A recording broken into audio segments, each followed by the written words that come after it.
night of Passover, it is customary to ask a question. Why is this night different than any other night?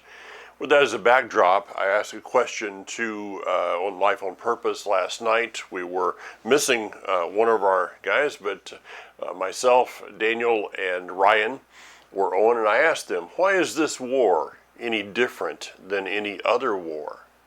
Well, I do challenge you, no matter what your age. I know that this is focused toward young adults, but I believe there was some answers that were given on that program last night, available on our website, YouTube, Rumble, and also Vimeo channel, and Spotify, everything else that's out there. So, but with that, I have found it intriguing. Not just interesting, but intriguing, of how the Torah portions this year have lined up with world events in a manner greater than is ever in my lifetime, or since I've been teaching, going on, over 20 years, about 20 years now on this format. And to watch the events that are happening, I want you to, as I begin this week, consider that as I'm teaching, there is going to be today, this is Tuesday, of course, by the time you get this, history the news could totally change world events. I mean, you just never know from day to day what's going to happen. But on this day, there is going to be a protest in Washington and also a rally regarding Israel. So the sides are being drawn in the nation's capital of the United States. Of course, this is happening all over the world, but the battle lines are being drawn within the nation of Israel. There is, of course, continued pressure from the unwanted nobodies of the UN, the European Union, and also from America for a pause or ceasefire. What is a pause? Well, basically, it's a let's see if we can get them to not Israel specifically to have this little pause, and maybe we can get them to just forget about the whole thing. Ladies and gentlemen, from what my contacts in Israel are telling me, that's not happening. All right, but why is this? Why is this war any different than any other war? Keep that in mind as we go through, and we begin with Bereshit, Genesis chapter 25, starting in verse 19. Here is the history of Yaakov, Abraham's son. Abraham fathered Isaac, and Isaac was 40 years old when he took Rivkah, the daughter of Bethuel, and it goes on from there. The word here is toldot, and is fascinating. I think I could probably spend the rest of the program just on this one word. I'll try not to do that. So the word can be translated into English as history, as generations. It can be translated as proceedings, and it could also be translated as result. It's kind of an interesting way to look at it there. And it would bring me to a statement, life is about walking toward your result. So the birth of Isaac is tied to the end of Isaac, as it is for each one of us. And our walk is about, our life is about walking toward that result and making that result mean something. The word this is a very long word in Hebrew. It is a tav, vav, lamed, dalit, vav, tav. Well, let's break that down briefly. And we understand that the letter tav is one of the covenant. So the life, the history, the generation, the proceedings of Yaakov are about beginning and ending in the covenant. That should be a pretty worthy goal for each of us. On each side, as we come in on that word, from the tav on one end, the tav on the other end, is the vav, which is a connector. But then the center two letters are the Lamed, which is the letter of the king, the shepherd's staff, the one who is to be our shepherd, and the Dalet, which is like a tent door, an entrance into a house. Wow. I mean, think about all this in the word Taldot, that everything of our life from beginning to end should be connected to the entrance into the king's house, into his palace, into his dwelling place, which is the place of covenant. All right, now, as I said, I could go on a long ways from there, but when we continue to go down, it says Yitzhak prayed to Adonai on behalf of his wife.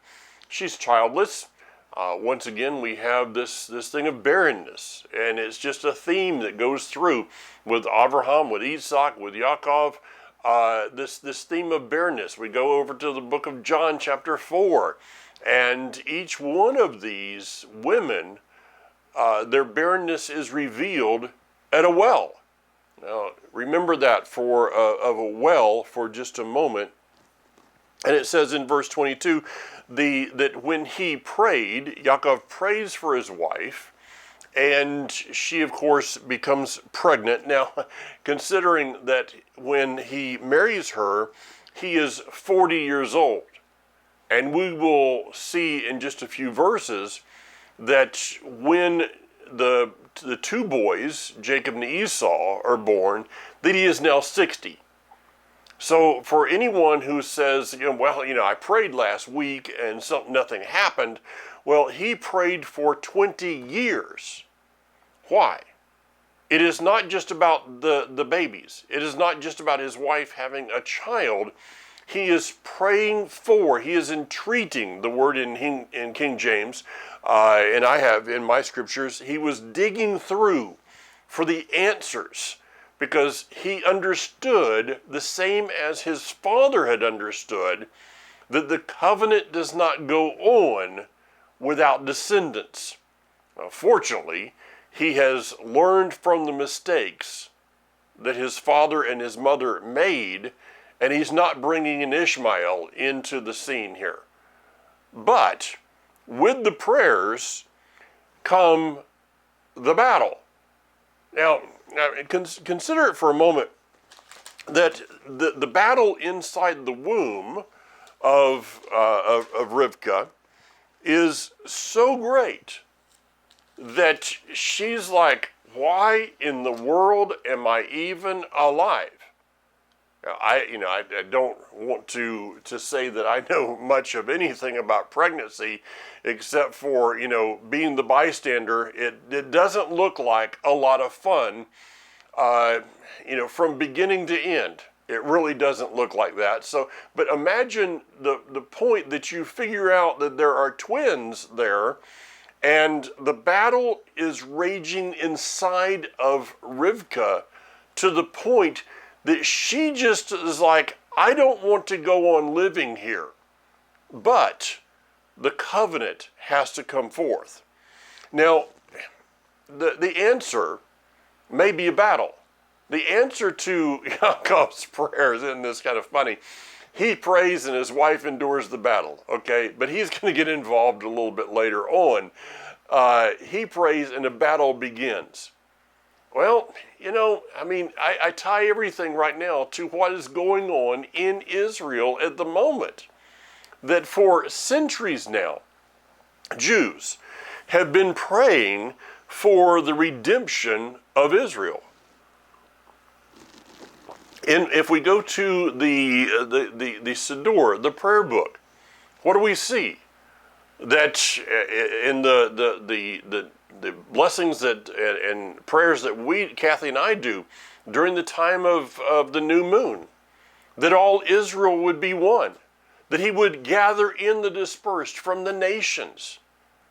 Well, is it possible that Jews for centuries have been praying that? And now many of us who have come to the understanding that no, I'm not a part of a denomination, I'm not a non-denomination, I'm not any of those things. No, the scripture defines me as Israel, And that has changed my prayer, has changed your prayer, and so that now thousands, probably thousands of people around the world coming to this understanding that they are part of Israel, not replacing Israel, are now joining our prayers. So this is the essence of Yeshua's prayer in John chapter 17, that they may be one, which goes back to the teaching of the two houses, the two kingdoms. And now we see that those two kingdoms are in a way at least looking toward each other, as is prophesied in Ezekiel 37. And we're joining in with those prayers that all of Israel would be one, that they would be one. The two kingdoms would come back together under the throne of David as one. And is it possible that those prayers have in recent years intensified the battle to what we see today? Now, there's a difference here between Ishmael and Esau, in that with Ishmael, he's a product of what we could kind of figure as a mistake from Abraham and Sarah, in that they choose to go out and help in the process of the covenant. But let's face it, folks, when it comes to Isaac and Rebekah, these two boys, I mean, you know, they did have something to do with it, but, you know, nobody, excuse me, nobody goes into that relationship on that evening or whenever and says, all right, honey, it's time to have twins. No, you don't know. I mean, for Kifa's sake, you don't even know if it's going to be a boy or a girl. You just, if you got any brains, you know it's going to be one of them. Okay, and that's kind of a slam at some of the woke culture of the day. But we you know it's going to be a boy or a girl, but hey, wait a minute. We got twins. You didn't have anything to do with that. But yet you're put in the center of the conflict for the covenant. And what should we be doing? Well, with Isaac and Rebekah, she's like, I don't want to be here. I don't want to be a part of this. Well, the moment that you married into the covenant, you became a part of it. So for those of us, you know, the foreigners that are joined to Hashem, those that are adopted in and grafted in, guess what, guys? You might not have thought of this when you said I do, but you're part of the battle. And to think, well, it's just something happening, you know, for me, 6,000-7,000 miles away. No, we are part of the battle, and we need to be a part of the battle with our prayers, with our giving, with various things that we can do. We need to be engaged in what is happening. Now, it goes on in verse 23 and talks about the boys grew, and Esau became a skillful hunter and outdoorsman, while Yaakov was a quiet man who stayed in the tents. This has been totally, in my opinion, mistranslated, in that Esau was kind of the man's man, and Jacob was, well, kind of the, you know, he's mama's boy. That's not what the word is saying here. Let's look at it a little bit different. That he is a skillful hunter. He enjoys the hunt. So could we say it like this, that Esau had a taste for blood? There are commentaries that believe that he was following in the footsteps of Nimrod. I won't go into all of that might mean, but he had a taste for blood. He enjoyed the kill. Now it's hunting season here in North Carolina, and I keep looking out my window over here right now. I got 2 blue jays. Last night I had 2 deer standing there. This morning I had another deer standing there, and my bow is now, as of this morning, my bow is on the dining room table, and it's possible, God willing, Bezrat Hashem, that one of them one of the bucks I named dinner, the other one supper, and kind of looking forward to some venison, the same as Jacob is here. But I have to tell you, I don't enjoy the hunt. I've hunted all of my life, from the time that I was old enough to carry a BB gun. And, in those early days, I'd go out and just, there's a little sparrow, so I'd shoot it. And my granddad scolded me years ago about that and taught me that there is no joy in the kill. Now, I know hunters that they enjoy that, the moment of the kill. I don't. I do because I understand that I don't want to be a vegetarian, which is defined as bad hunter. I like the taste of meat. I like deer. I love all that kind of stuff, but I don't enjoy the kill. Whereas Esau enjoyed the kill, he enjoyed the taste of blood. On the other hand, it says that Isaac was that Jacob. Understand that I in my head I've got the English and the Hebrew in at the same time, and then the 3 of them is actually 6 of them, and actually more than that, it's 8, and it just doesn't work through there sometimes. So with that, Jacob, it says, is a quiet man who dwelt in the tents. To understand this word quiet, we need to go to a word that we've discussed numerous times on this program, and it is the word quiet is tam. It is talit, the tav, of course, which again is covenant, and the mem, which right here is a final mem, and it is about the waters gathering together, the peacefulness of the waters. Now, when I mention the word tam, and it's not Tom, it's T-A, like T-A-M, you might consider and remember that there's another word that we talked about regarding Noach, that he was Tamim. It's the same word, but with another mem added to it. The word Tamim is Tav, Mem, Yod, final Mem. If you want more on that, go back to the Living Torah on Noach. But I guess I got to go into this just a little bit.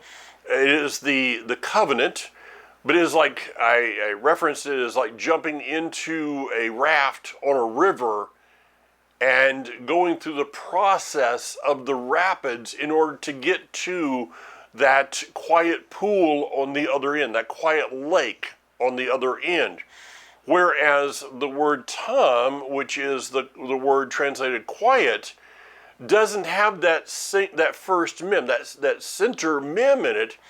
It is as if he was dwelling in the tent and resting in the covenant. He had found a place of shalom, of peace, in the tent of, well, we could go back up to this word of toldot, which is the tent, the door of the tent of the king of the covenant.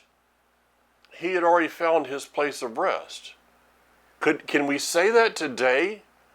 That in the process of the turmoil that is going on in the world, through Messiah, we have already found a place of peace within his tent, within his dwelling place.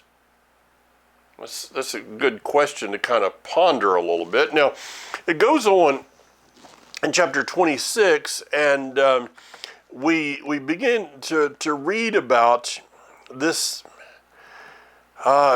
This it's been so mistranslated by Christianity that Jacob stole the birthright from Esau.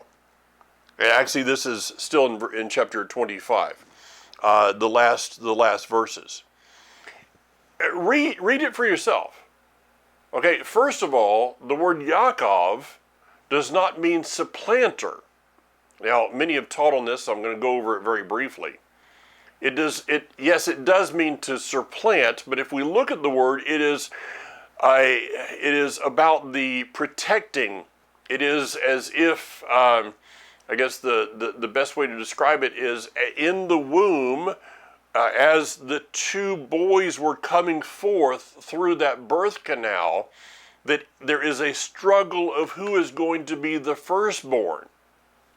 We know that Esau comes out first, which means he has the right to the firstborn covenant, the firstborn blessing. But it's as Yaakov is in that womb, and this goes back to Genesis chapter 3, verse 15, that he is reaching up to protect his head, that soft spot on the top of a baby's head, and that Esau is trying to crush his head. Again, go back to Genesis chapter 3, verse 15. So this whole thing is about the fight for the Melchizedek priesthood. It is a fight for the covenant. Jacob, who, when we look at the verses of Malachi specifically, it says, Jacob have I loved, Esau have I hated. Why? Because is this predestination, or is this the Almighty knowing the end out of the beginning? I'm not going to go there, because I'm just going to say he knows what is going to be before it is, because to him everything is in the present. I won't go into that teaching I've done with the young adults, but he understands, he knows, he sees you and I. If we are in him, in the covenant, if we are taldot, if we are tamim, then he sees us. He can see us in our mother's womb and in the kingdom, or rejecting the kingdom at the same time. And so this is why he says, Jacob have I loved, because he would choose my covenant. Esau I have hated, because he would reject my covenant. It's very simple, however, at the same time, extremely complicated. Now, with this, Esau has the right to, and we see that Jacob is fixing this red stew, which is a specific meal. Some believe that it is having to do with Passover, and it is in honor of Abraham, and that going back to the binding of Isaac, again, covenant coming out there. And so Esau is supposed to be preparing this meal. Instead, Jacob has to prepare it, because Esau's out doing his own thing, trying to get the taste of blood that is not of the covenant, instead of focusing on the blood of the covenant. I'm giving you a lot to kind of think through here later on. Now, with this, it says that he sold the birthright. So where is it that Christianity has through the years taught that Jacob stole the birthright, when it says clearly in the scriptures that he purchased the birthright? Now, here's the point regarding this, is that Esau, though he sold it, he never respected the deed of the sale. Think about that one. Though he sold the birthright, he never respected the deed of the sale. And so the last however many thousands of years, centuries this has been, the battle between Jacob and Esau is raging today and is about the lack of respect over the title deed. That is the land of Israel. Now, I want to skip over a number of things and go down to chapter 26, specifically to verse 15. Now the Philistines, okay, who are the Philistines? Well, this is the enemies of Israel.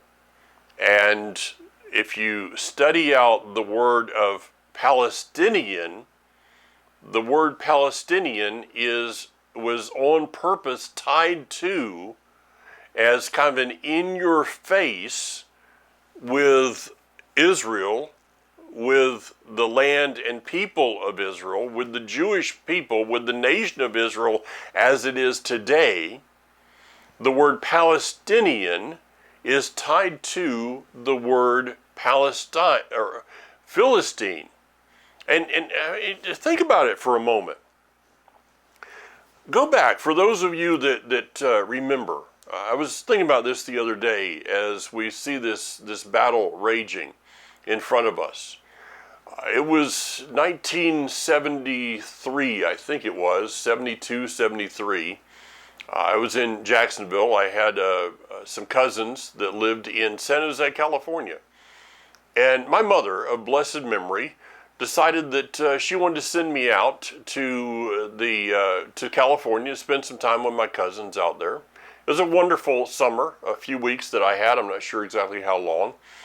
But I remember going to the airport and getting on a plane. Now, in that day, you had a paper ticket. Oh, ancient history here. You had a paper ticket that you handed them, but the fascinating thing is that you didn't have to show an ID. They didn't care. The airline did not care whose name was on that paper ticket. It could have been, Mr. Rogers. They didn't care. You had a ticket, and they were going to let you on the plane. There was no security. My mother walked me to the gate. I got on the plane. Nobody asked me for an ID. Nobody checked my luggage. It wouldn't have mattered. I'm sure there was people on that plane in that day that had a knife, had fingernail clippers. Oh no. There was probably somebody that in their carry-on luggage was carrying a firearm. I don't know. But nobody cared until what happened? Well, Yasser Arafat. The Philistine Liberation Army. Oh, wait a minute, I pronounced that wrong, didn't I? Or did I? The Palestinian Liberation Army. And that's where it all began. That's where a lot of things happen. That's what you look at Mir Kahane, the history that has happened in the past 20, 30 years. It all goes back to the fight between Jacob and Esau. And today, the battle rages. Now, it says that the Philistines stopped up the wells and that Jacob began to unstop the wells. The word wells, kind of a fascinating word to bear here, is, in Israel, you don't have just it's a bit of a difference. You're not just digging a well like we have. You dug a well and you get into the aquifer there. I guess it's very similar, but in that day would have been with a shovel or something. I am so thankful that living in North Carolina, I don't have to dig my well with a shovel, since my well's about I think they said either 600 or 800 feet down. I'm not sure that I'd get there. Okay, I'd be down at the river below my house, just grabbing water and bringing it up. Well, I'd be in good shape there because it's down below my house quite a ways. Different subject. So they had to dig this well, and they were digging down and getting into the springs. And all of these springs are connected. And this is going to be a very vital point in just a moment. All of the springs are connected to the same aquifer that is under Israel. Now, to give you a little bit of the topography, most of the water that has been used through the years has come from Mount Hermon. This is snow melt, rain, that is up in the Golan, the Galilee region, Golan region.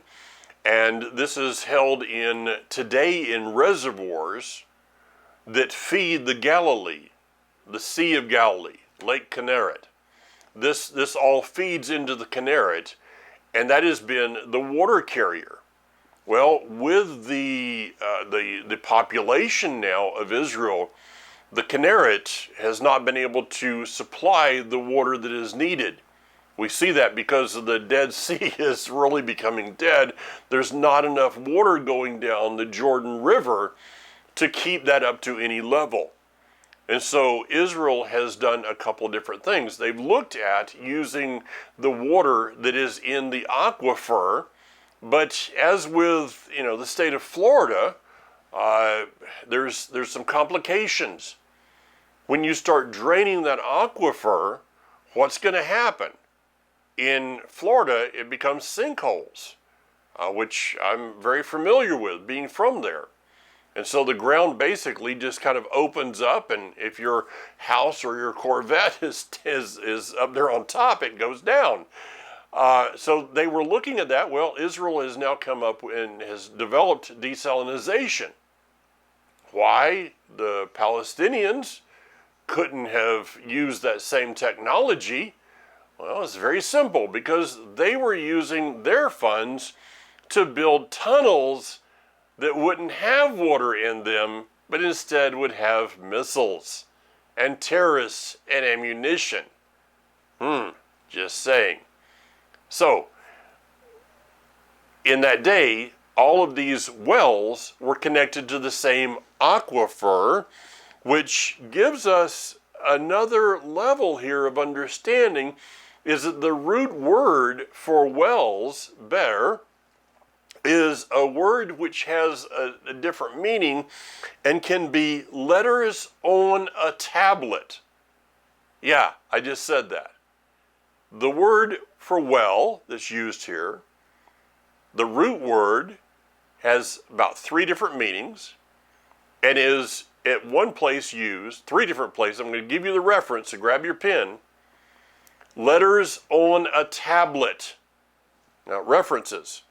Deuteronomy chapter 1 verse 5, Deuteronomy chapter 27 verse 8, and here's the fun one, Habakkuk chapter 2 verse 2. Look those up. So what had he done? What had the Philistines done? They had stopped up the wells of the word. This may be hard for many people to grasp, or some people to grasp.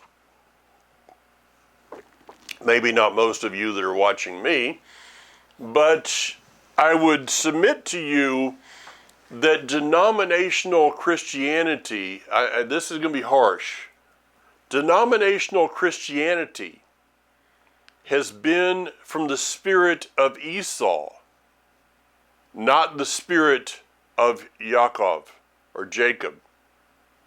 Because denominational Christianity, going back to Rome, has said what?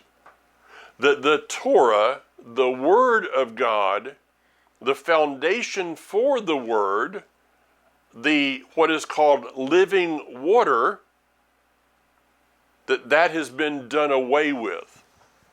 So what has Christianity done for over 1700 years is stopped up the well to the letters on a tablet. Interesting. Think about that one for a little bit. And what is this Hebrew roots movement? What has it been supposed to be about? I don't think that was good English. What has it supposed to have been about through the years? That may not have been much better, but I'm thinking way too much ahead of myself here. It was supposed to be about us coming back to the Word. It was supposed to be about us digging out the doctrines of the Philistines and coming back to the truth of the words on the tablets.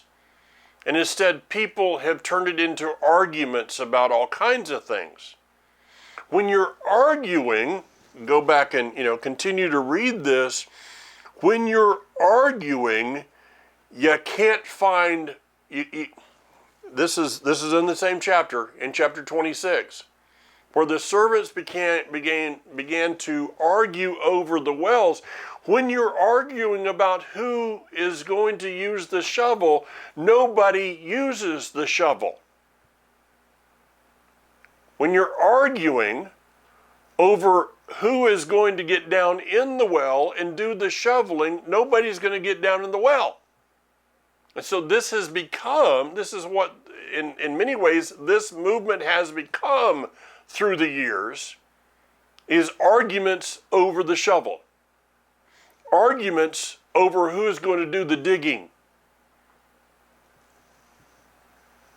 We need to get back to the truth of why we were called into this walk to begin with. And that is to work together to dig the wells.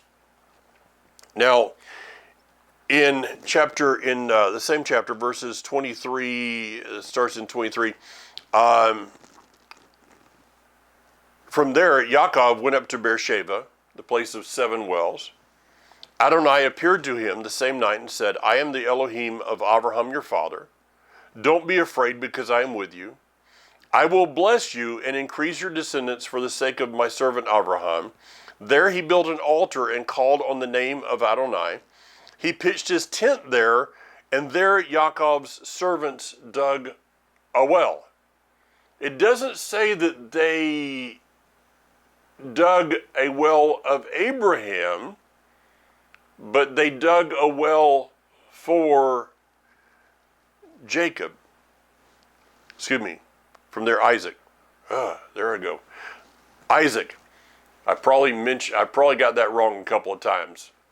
From there Isaac went up to Beersheba. All right. So here's the picture. That Isaac has unstopped the wells of his father. But now, because of that, he receives this blessing when Adonai, Yud-Heh-Vav-Heh, appears to him and says, I'm going to bless and increase your descendants for the sake of my servant Abraham. He built an altar. What was he doing? He was doing exactly what his dad had taught him to do. And there he dug his own well. He dug his own well, but it was attached to the same aquifer. It's the same water. There comes a point in time with our children, with our grandchildren, they can drink of our wells for only so much time. There comes a time in which they need to dig their own well. But that well must go to the same aquifer. That well must be connected to the same water. So the well that I dig today must be connected to the well of Abraham, the well of Isaac, the wells of Jacob, because it's the same living water. So if I dig a well and hit a different aquifer, is that going to bring forth life? Is that the essence maybe of what the book of James, of Yaakov, is saying about different waters, one sweet, one bitter? How can two come forth? How can two wells come forth in the same person? Which well are we going to drink from? So there comes this point in our lives that, I grew up in a totally different way than I am living today, in a religious, I guess, call it religious manner. I prefer to talk about this as a reality instead of a religion. I've kind of changed my terms. I used to say don't allow religion to stand in the way of a relationship, and I'm kind of going over to that one right now and saying, do not allow religion to stand in the way of your reality of God. Think about that one a little bit on your own. Giving you a lot to consider maybe later. Now, moving on, it says in chapter 27 that over the course of time, Isaac had grown old and his eyes were dim, so he couldn't see. And so maybe I can get everybody right now when I turn the page, because Isaac's also going to be, I'm only down to 2 now, actually 3. I'm still going to have to work out, Jacob and Esau and Ishmael, but at least the count of people I have to have in my head is getting a little bit less. Yeah. It says that Isaac had grown old and his eyes dim. Now, is this speaking of his physical eyes? The word is ein. Yeah, it's talking about his eyes, his physical sight was dim, the same as we see with the priest Eli. But the physical eyes are a mirror image, we could say, of, and the word is ra'ah. Talked about that word many times, ra'ah, or to perceive. So what is growing dim in his old age? His discernment. His discernment. Now, in the midst of that, it brings an interesting picture into this as we kind of consider the whole thing. Is that did Jacob ever go to his dad and say, Dad, I know that Esau has been the firstborn. I know he was born before I was, but he sold me the birthright. We don't know if that conversation ever existed. Did Jacob just never quite perceive what was happening? Did he fail to become a student of his children? Did he favor some things in Esau when he shouldn't have done that? These are all questions that need to be asked. But in the end, the deception, so-called deception, over Esau and Jacob with their father Isaac, well, he calls Esau and tells him to go out and get some game, and we know what happened between Jacob and his mom, and let's deceive your dad. He goes in with the skin of a lamb. Consider that. He goes in with the skin of a sheep, and you feel like my son, but you sound like the other one. No, Dad, I am your firstborn. I am Esau, your firstborn. Is that really deception? Think about it. Is it really deception that he is posing as the firstborn? No, not really. Because remember, Esau sold him the right to be the firstborn. And so he is actually coming in the right as the rightful heir of the blessing. Is it really deception? Or is it in a way honoring his dad that he doesn't, he could have sat his dad down and said, we need to have a long discussion about this, but your dad's dying. Okay, this is his last request. Was it in a way honoring his father? Just to allow him to kind of, be taken out of the picture? I don't know. Those are some questions that we could ask ourselves. Now, we do read that the blessing is given, and this is the blessing of the firstborn, is given to Jacob. Esau, however, comes in with tears. Oh yes, the tears. He's crying over it. Esau, it says he wept aloud. Yes. Well, he's emotional. So what? You should have been emotional about the day in which you weren't doing your duty of honoring Abraham and the covenant that was originally, yes, rightfully Esau's, until the day that he sold it. So what is Esau doing? Yeah, catch these words. Esau is pretty much calling for a ceasefire. Yeah, let's just put a pause on this battle because, I'm having some second opinions over I'm having some change of heart regarding the deed that I sold to my brother. It's all about possession. Ladies and gentlemen, you cannot have Scripture, the covenant, without the subject of the land. It is impossible to understand the battle that is going on in the Scripture without the land of Israel. I mean, look back to the Hatfields and the McCoys. Look back to the gold rush. What is it about? It's about who has possession of a land.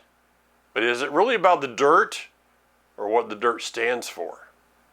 See, with Israel, it's not just as one person said, a piece of dirt in the Middle East. The land of Israel is about the covenant. It is about the Word of God. It is about this simple statement: did God lie to Abraham, to Isaac, and to Jacob? In chapter 28, verse 3, it says, "May El Shaddai bless you, make you fruitful, and increase your descendants until they become a whole assembly of peoples." Wow.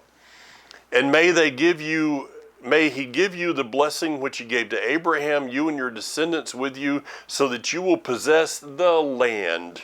You will travel through the land God gave to Abraham." Ladies and gentlemen, it's very simple.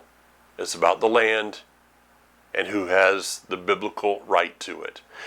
Well, in the end, last one here, so in verse 9 of chapter 28, "So Esau went to Ishmael and took, in addition to the wives he already had, Machpelah, the daughter of Ishmael, Abraham's son, and sister Nahor, to be his wife." The great team of Ishmael and Esau. Wow. A team that still is coming together today, and it's called a group of nations that is coming against Jacob. And if you think it's just about a people in the Middle East, well, I doubt that those of you that are watching me would be that naive to consider that it's not also coming to our doorstep. The battle between the boys for the covenant still rages. There's a line in the sand, as Josh Waller's song says. The question we have to ask ourselves is this: where will we stand? Shabbat Shalom, Shavua Tov. Have a blessed, prosperous week. Bezrat Hashem, God willing. See you again next week. Until then, be strong. Yivarechecha Adonai v'yishmarecha. Ya'er Adonai panav elecha v'yichunecha. Yisa Adonai panav elecha v'yasem lecha Shalom.